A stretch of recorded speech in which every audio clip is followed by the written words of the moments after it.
We're playing Final Fantasy IX today, having used Vivi's Randomizer to randomize everyone's abilities and obtainable equipment, friend and foe alike. We're also gonna see how our randomized party compare to the usual vanilla party coming down to the end. So let's get into it. We begin as usual with our lecherous furry friend, and looking into his talents we find that in this life he likes to gamble and break people's armor, the latter being kinda actually useful. People rarely use the sword arts in FF9, so this could offer some fresh new application when given in the early game to the protagonist. Sadly, armor break doesn't expedite the removal of Baku's dumb costume. We move over to everyone's favorite little cloud of black smoke who has I wanna be your canary goes pretty much the same as it usually does, except for the part where King Leo starts putting us to sleep and the Minotaur men start throwing comets at us. After taking the Mage Masher from our boss earlier, Zidane gets access to sleep himself, as well as water, much needed for this horny thirsty monkey. Now we move over to Rusty, who's gotten quite a few benefits as a captain of the Queen's Knights. He's got Thundara, Mini, and Revive,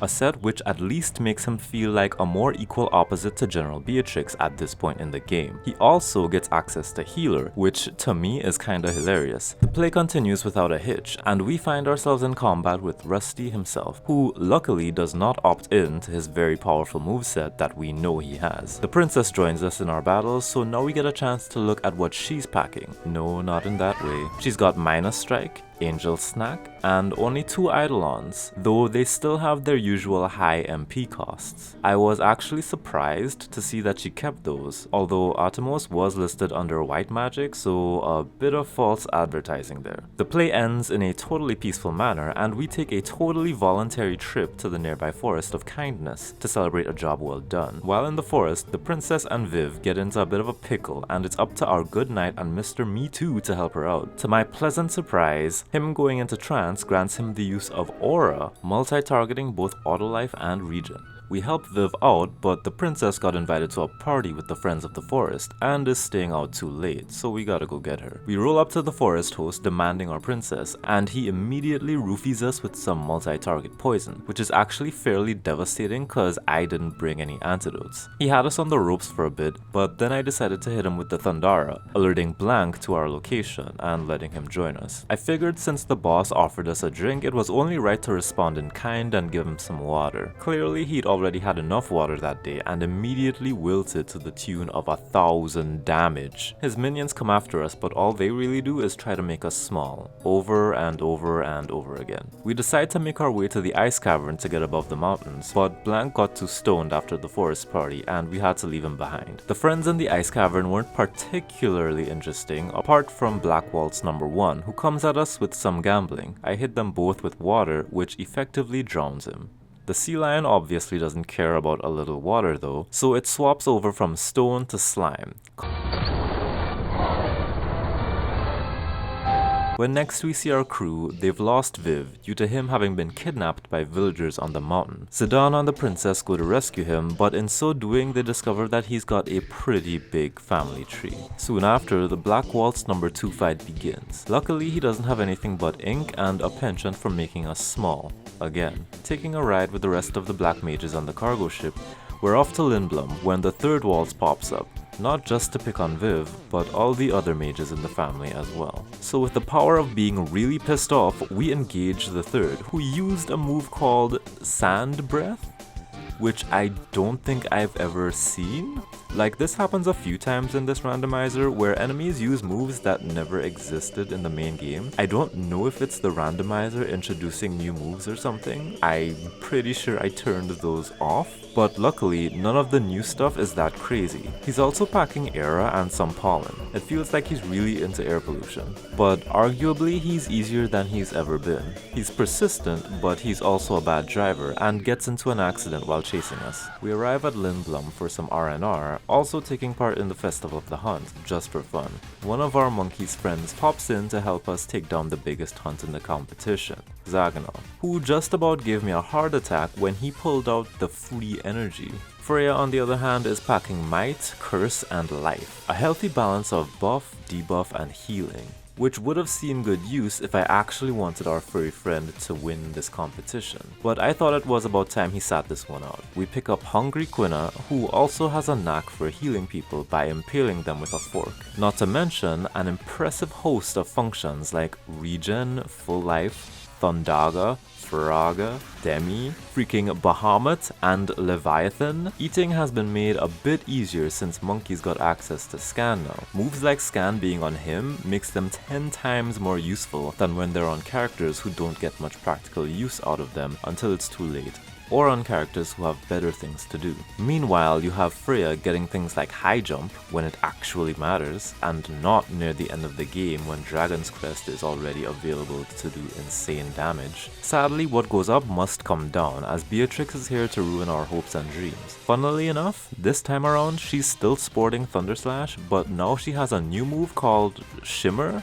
which, I'ma be honest, I've never seen this move in the game either, or rather I've never seen this name for the move. It kinda just looks like Garland's light Hadoken thing that he does. Shimmer's no shock, but it still does hefty damage. Of course, it doesn't matter, cause once she's done toying with us, she lets out the deadly fart known as Curse, which is probably the worst move in the game for a party to face. At least for me.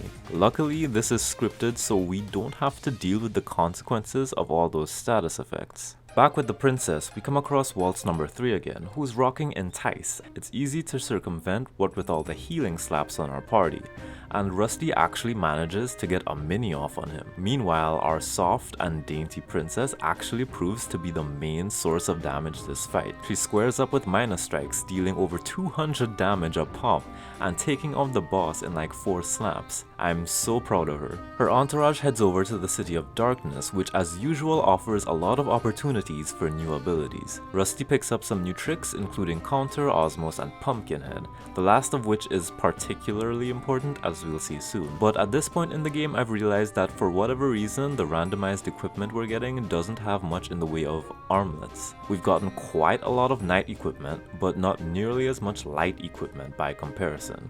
Taking a ride on a giant bug back to Alexandria, we come across a worm with yet another odd obscure ability in Starlight. The thing's got glare and keeps its usual devil's kiss. We send it running and we get a really nice, warm, not hostile at all welcome back to the kingdom. Meanwhile, Monkey and the others ascend the Sandy Treehouse to defend against the next imminent attack on the rat people. Quina's been making strides as they're always the one with the most abilities out there. Charge, Cure, what's that? Level 5 Death, Magic Hammer, Reflect, it's a whole cornucopia. In dealing with a feral antlion, we take a rather interesting subversion. The antlion has Confusion Mucus, which is weird cause I only know about Trouble Mucus in the vanilla game.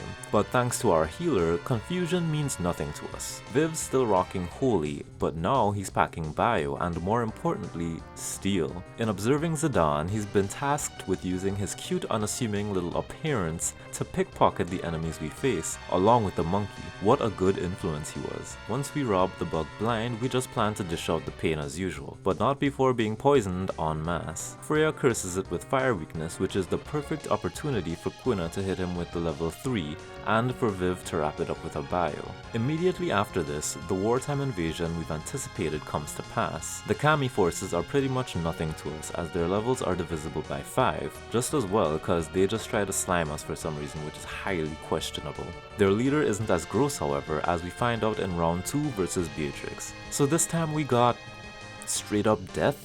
The death doesn't pose much of a problem since both Freya and Trance Monkey have life spells at their disposal. When the faffing is over, she hits us with a whole Mio Twister, which surprisingly doesn't absolutely wipe out our HP. Which is lucky, I suppose, cause I don't know what would happen if she actually used a finishing move that could actually KO everyone. So she beats us and we learn the princess was captured and is about to be executed, so we go back to Alexandria and fight our way through a bunch of Kami soldiers until we get to what was probably the worst fight of this entire run, the optional boss, Tantarian. Now usually, a lot of people opt to fight this boss later on. cause they assume that their levels and abilities at that point will be a better help to beat it. But the way this boss works, it's actually a lot easier to beat it at this point instead, even with the time limit. The boss is a book which takes little to no damage at first. With each hit you do to it, it has a chance of revealing its true source of life, a little blue blob inside. It's arguably more harmless than the book itself and a lot more vulnerable. The only caveat is that if you hit it with a physical attack, it goes back in hiding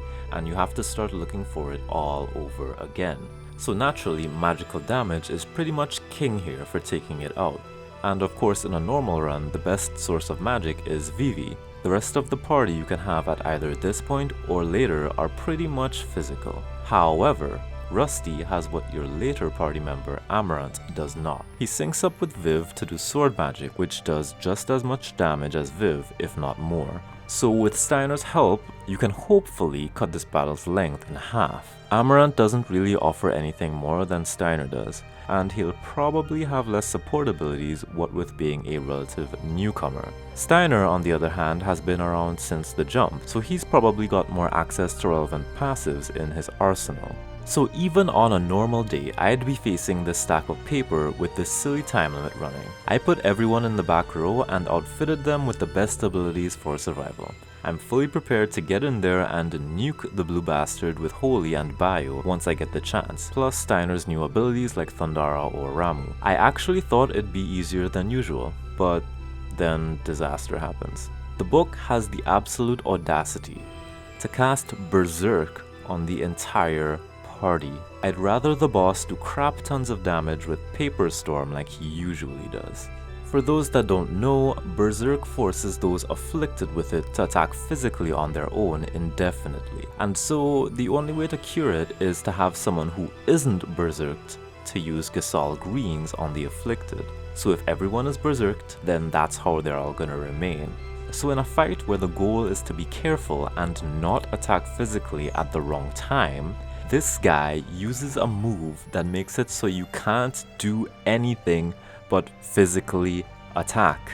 Even if I just let the party fight, it's still gonna take a year and a half to beat this thing. But even if I did that, there likely wouldn't be enough time left on the clock to finish the rest of the castle. I almost thought this was the one fight I just wouldn't be able to do. The only way to realistically get through this was if the RNG gods smiled down upon me and allowed me to find the little blue thing before the book could cast Berserk. After which I'd have to kill it before it could retreat back into its book, which it will do after a set amount of time. But did such luck exist? Could I really expect the game to give me that kind of blessing? But then I remembered, maybe I didn't have to rely on the game to do that. Probably the next big reason why people prefer doing this boss at this point in the story, by setting up Steiner's HP in just the right way where he'll do a specific amount of damage to the boss, you can get the blue thing right away with no effort. So hope was not lost. There was a way out. That is until I remembered that this was a randomized run and Steiner didn't have minus strike. So for a good few seconds, I was catapulted into the depth of despair once again, anguishing in my plight of not being able to finish this godforsaken boss, when I also remembered, we have Pumpkinhead! So with a skill that does basically the same thing, I entered into the fight about a dozen times more, most of which resulted in the book casting Berserk on us before Steiner could even get his first turn. But eventually, the plan came to fruition. Now you're probably thinking, this should be easy, right? Well, me too! After all, the blue guy's only method of defense is casting stuff like poison on the party. But again, we need to remember, this run is randomized. He would usually cast poison.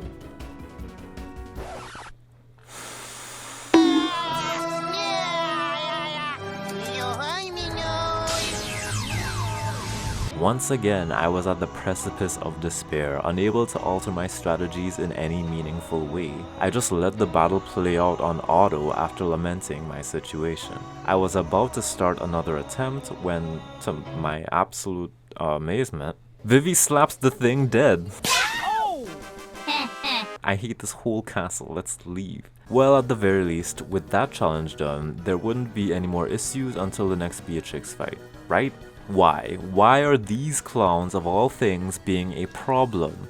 Nobody likes them. Nobody cares about them. They had no business repeatedly putting everyone to sleep when we don't have sleep immunities available in this run for everyone to learn. We have no Insomniac. Nobody has Insomniac. What is this? Meanwhile, the most threatening thing Beatrix has to offer is a pathetic Faraga spell. We successfully win over the beautiful lady, and unfortunately she's not much different than she usually is. Escaping Alexandria posed no real problems, or interesting finds. The boss, whose name no one would dare try to pronounce, is back with pollen and lightning to its credit. Veritably easier than its usual design. So there's nothing really distracting us from returning to Lindblum to see it get destroyed by the Queen. We're stopped by an assassin the Queen sent after her daughter, who is once again not her usual incarnation. Lani is packing ink, glowing eyes, pollen, and it's kind of underwhelming. So let's skip this trend and see if we can't find something a bit more harrowing. Like a 6-year-old child, Eiko is packing haste, Ifrit, frog drop, and half MP. She's come pretty prepared, but while she and the princess are busy summoning fire icons, Vivi and Zidane are following suit with lions and wolves. And they do pretty decent damage. Next big fight we have is the infamous Soul Cage in the Aoife tree, who is yet another boss randomized to use the curse ability on the entire party, which is kinda disastrous. Initially I had intended to try and beat this boss the long way, but after seeing that move, I kinda wanted to cheap out and just exploit his undead status to end the fight quickly. I still wanted to save elixirs though, so I decided to use the two-step method of using a Phoenix down and then delivering a final blow. Unforeseen circumstances though, the boss follows up with Demishock, which takes out 3/4 of my party, but even worse, the move seemed to freeze the boss entirely. Like, he's not doing anything and the princess won't do anything until he does. So I'm afraid this round went to the boss, as he basically softlocks me with Demishock, as he did the next round and the round after that. I wasn't even getting time to use the two-step method out of necessity. I was pretty much forced to use an elixir here. And thank goodness this boss is undead, cause otherwise this would have been a permanent softlock. Now let's be real here, there is an unfortunate downside of randomized runs of pretty much anything. The levels of difficulty and excitement are sporadic. A lot of fights do in fact end up being less remarkable than they are in the normal unrandomized experience. So we're just gonna have to rapid fire a few of them. Amarant, no change, unremarkable.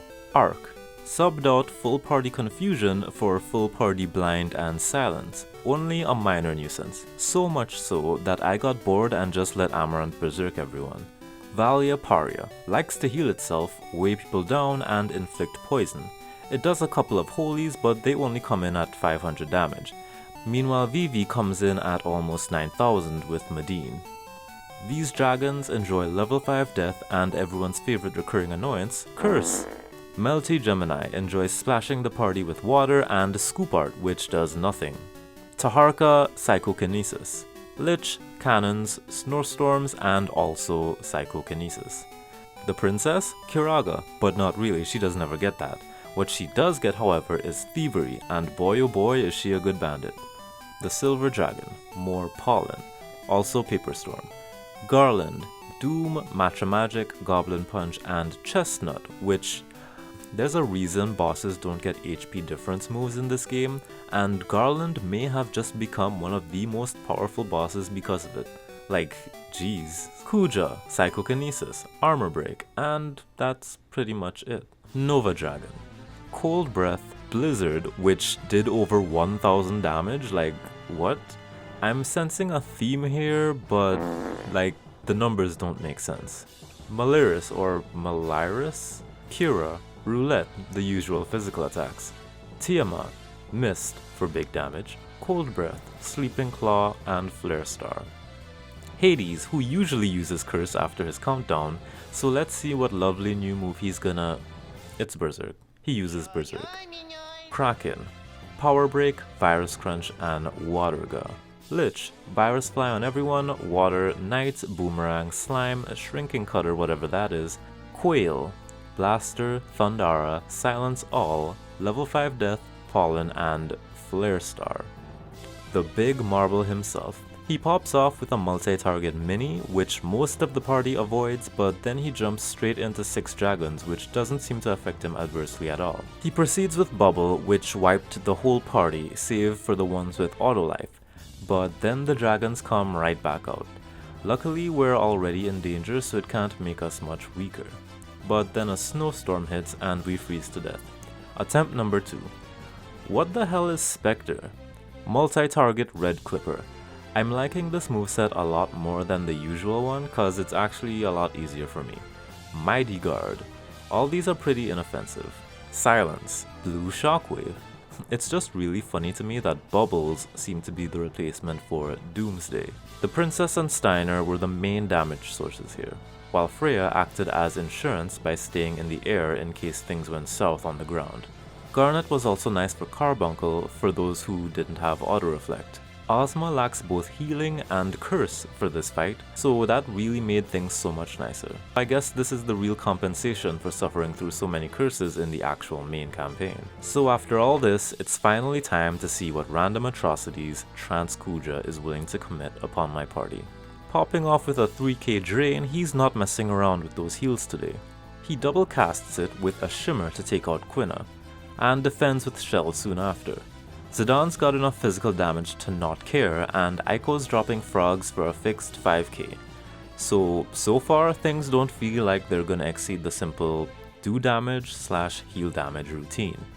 We pull out comets, meteors, frogs, just an astrological nightmare, until the silly furry tries to saddle us with a full party berserk which only affects the 2 spellcasters in the group. But I really don't appreciate this form of PTSD, Kuja. Auto-reflect always does work in this fight, no matter how random it is. I admittedly had no problem with the berserk, cause his drains don't heal enough for us to care that we don't have control over our 2 party members. Eiko is kinda more into basic attacking in this run anyway. Accelerating this constant slap fight with Amarant on support, we of course take Kuja down and move straight into Necron, the uninvited. We are taking Freya, Vivi, Steiner, and Garnet for this final fight. The Alexandrians have great damage while Vivi boasts his own offense in Dragon's Crest and enough support utility to pull his weight, with Freya always being a safe choice. We get down to business with Shock, and Necron immediately knows what's up. He heals the damage, entices Steiner, and totally nerfs him with Mini, and Power Break out the gate. He basically ensures that Steiner gets to be useless. Vivi and Freya do what they do best, while Steiner continues not doing anything. Necron tries a level 5 death, which sadly affected Sarah as she's the one with Phoenix. Unexpected surprise, he hits us with Raining Swords, leaving only Viv and Garnet alive, but luckily Garnet can still pull out Joshua before things get even worse. One move that Necron kept as a signature appears to be Neutron Ring, but it doesn't do nearly as much damage as it could have. An upgrade from his usual moveset, instead of Protect and Shell, he's sporting Mighty Guard, making things quick for himself. With only Viv and Steiner hanging on, and soon perishing, can the Vivster pull one out for the team?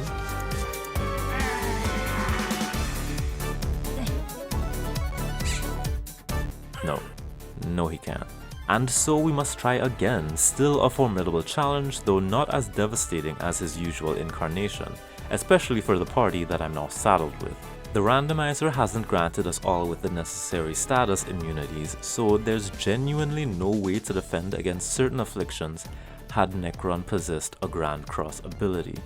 For attempt 2, he pulls out a surprise though. Sandstorm is in his arsenal this time, and seeing as he has a good multi-targeting damage attack in Neutron Ring and Raining Swords, and the ability to dual cast, this could very much be in his favor. Still, things aren't quite that bad. We make good use of the 2 knights' abilities to resurrect their allies, and Vivi's able to heal, which is a nice combo that I very much prefer to having the reviving and healing being done by the same party member. But forget all that, Viv shows us why he's the best in this run, and he pops off with one last max damage Dragon Crest to do away with the boss sooner than I was expecting.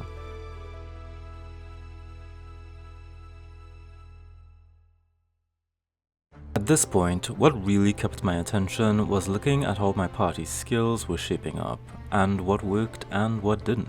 Zidane had a fairly simple but varied layout of Sleep, Armor Break, Fenrir, Scan, Doom, Water, Confuse, and Death. I enjoyed this set way more than his default, as things like Sleep, Armor Break, and Scan were way more useful in the early game with him in the party, while Water and Fenrir gave him some cheesy but limited damage output, which albeit fell off in the mid-game. He still does his job of doing a decent amount of damage, so for this random run I give him a solid B rank, which is better than what I'd usually rank him, a C. Vivi had a wacky variety of skills from start to finish. His most reliable source of damage in the late game would be Dragon's Crest, with magical runner-ups like Medine, Twister, Bio, or Holy. But unlike in the vanilla game, he's actually sporting more utility now, with some white magic like Asuna, Dispel, and Cura, plus a bonus with Mighty Guard on hand, which never really saw use cause it costs a lot, and Protect and Shell are garbage when playing on active at max ATB speed. Still, it's the thought that counts. But as if he couldn't be more efficient, he picked up Chakra for MP recovery, which he sorely needed cause his spells are very expensive. He also had some wildcards like Sacrifice, EI Strike, Dragon Breath, and Steel. I got the most use out of Steel and EI Strike near the end, cause believe it or not, the more party members with instant death attacks to spam, the better. He may have been more subdued in the early game due to not having enough MP for his crazy spells, but it allowed him to actually be a lot more like how Zidane usually is, stealing and hitting enemies with add status effects, which was fine cause saving MP while on long dungeon treks was just the wiser option. The little guy was a jack of all trades, with no real lack of potency for it, and I appreciated that way more. A solid A over the C I might usually give him. Fortunately and unfortunately, Steiner retained a lot of his usual uses this run, owing mainly to the fact that he still learned Shock and Clim Hazard. I was kinda hoping some other physical attacker would have gotten Shock, but what can you do? Early game he was copying Beatrix's Thunder motif with Thundara and Ramu, with some nice support skills like Protect and Revive, and obviously the MVP that was Pumpkinhead. Steiner's sword magic arsenal was a weird one. He'd copy some of what Vivi had like Auto Life, but he'd also have some really weird picks too like Blizzard and Thunder. His sword magic list was never really filled out properly, what with all the random inclusions, so it never really mattered to him. He's a weird one to rank, cause he definitely had more uses than he usually does. The breaker abilities were never really that great, so having Thundara, Flee, Revive, and Mini instead were just better. But naturally, those fall off eventually. He still got his big damage in the later game with Clim Hazard and Shock, but not having his usual sword magic kinda nerfed his bigger elemental damage in the early game. Usually, I'd give Vanilla Steiner a B, cause even though he was mostly just big damage, he was guaranteed big damage and very efficient at it. Even though he has more utility now, I found that he couldn't really serve those functions while also effectively putting out damage when it counted. So he's more of a one or the other. I keep his randomized incarnation at a B rank, even though it's slightly more fun to use than his vanilla version in the early game. The princess in this run had a bit more usefulness than she normally has in my estimation. In the early game, having Minus Strike actually let her put out some decent damage. She picked up some other offensives like Shiva, Goblin Punch, Lancer, Cherry Blossom, and most importantly, Thievery. But as is, the most important factor to a Final Fantasy IX character's utility, we gotta talk about abilities that don't just do damage. We got Phoenix, Carbuncle, Angel Snack, Detect, Life, Shell, Magic Break, Poison, Death, and Blind. I actually needed to put some poison down in this run due to the ability layout and options available to me. Normally, Garnet has a variety of ways to do max damage with enough gemstones, but when you have one way to do reliable damage, having other methods is just redundant, not to mention sometimes difficult with all the farming. Between Thievery and a summon like Atomos, Garnet has all the damage she needs. and now she replaced most of the redundant damage sources with utility, making her more like Eiko's vanilla incarnation, but just a little more fun to use throughout.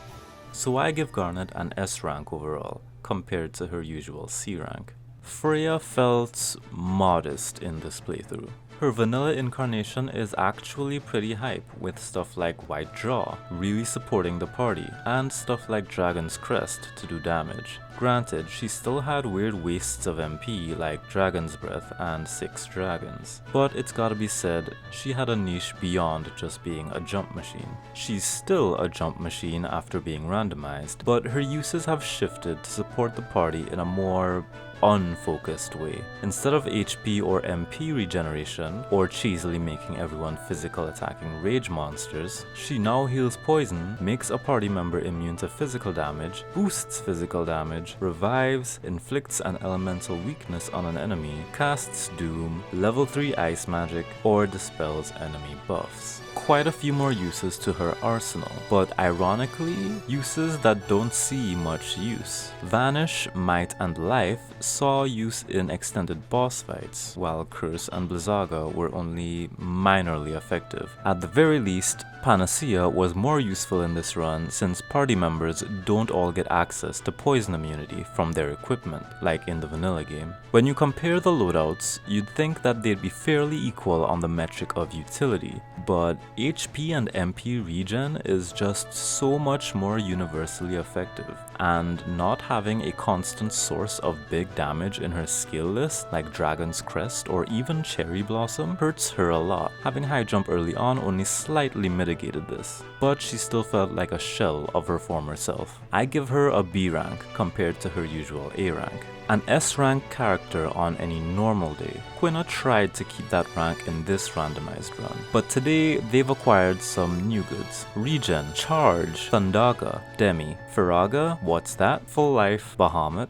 Leviathan, Cure, Comet, Steel, Reflect, Luna, Darkside, and White Draw. I must say that while Quina was totally fine, the order and timing in which I got their skills in this run didn't let them feel as satisfying in battle for some reason. They're missing a couple nice progression aiding abilities like level 4 Holy, Mighty Guard if we weren't on fast ATV, 1000 Needles, Earthshake, Frog Drop, Vanish, Autolife, and Pumpkinhead. By comparison, they've gained only 4 abilities that I really popped off with in Steel, Cure, Full Life, and White Draw. The damage on Firaga or Thundaga weren't as amazing as you'd think early game, nor are the summons for the points at which you have Quina, and having Cure along with White Wind felt redundant at times. While a lot of the abilities that these new random spells replaced were very niche and possibly one-time use, I'd still much rather have the opportunity to get lucky with Matcha Magic, rather than do less damage with Firaga than Vivi would.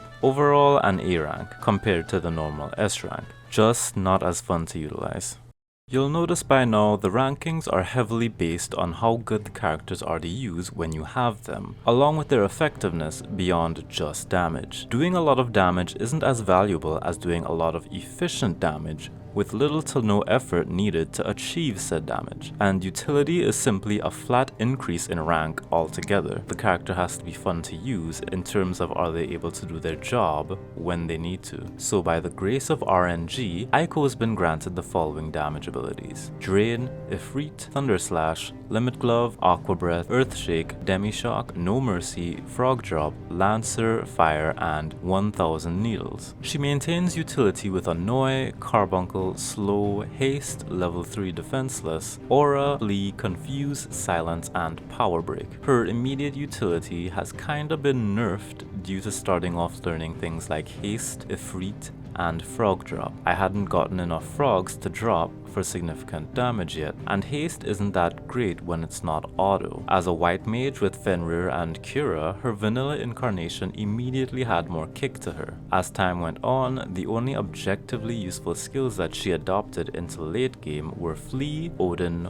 Aura, Earthshake, Slow, Carbuncle, and 1000 Needles, though the needles she would get later, and as a result was never as good or applicable as when Quina would usually learn it. Frog Drop and No Mercy should have been great, but relied on too many external factors regarding Quina and Amarant. Eiko probably did the least amount of damage on the team overall by the end, and didn't have the support skills to advocate for herself this time either. Arguably, my best use of her was to spam instant death moves like EI Strike and Odin to defeat the Yans. Despite having more utility than other characters like Zidane in a vanilla run, the point at which you get Eiko didn't allow her to benefit much from her skills, especially if others like Vivi or Garnet could fill similar roles, inevitably making Eiko a C-tier character for this randomizer, when she'd otherwise be S-rank. Finally, we have Amarant, one of my favorites. Running with Bad Breath, Soul Blade, Reese's Wind, Luna, Cura, level 4 Holy, Meteor, and Magic Break. Bad Breath has low accuracy, so while decent, it doesn't shoot him up very highly. Soul Blade kinda almost never worked. Reese's Wind was nice to have, as well as Cura.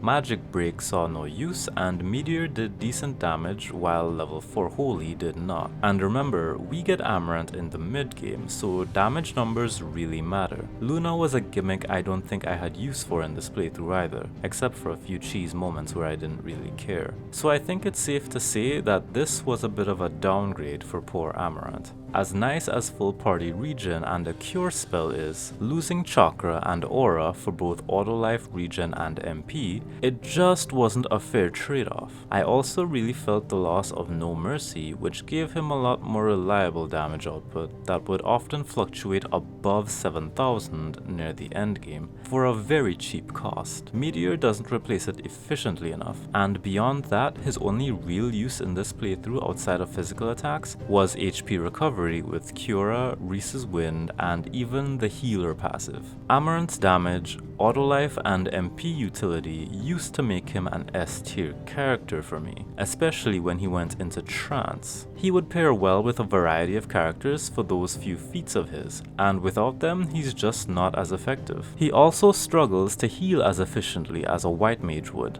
despite him stealing their niche for this playthrough, though surprisingly, he's still one of the best healers in this randomized run. Nonetheless, I have to put his randomized incarnation down to a B.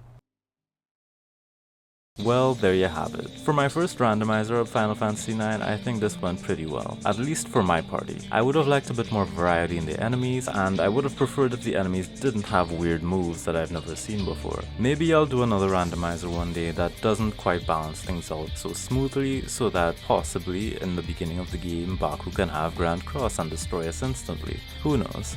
Thank you guys for watching. Anyway, that's it. Bye.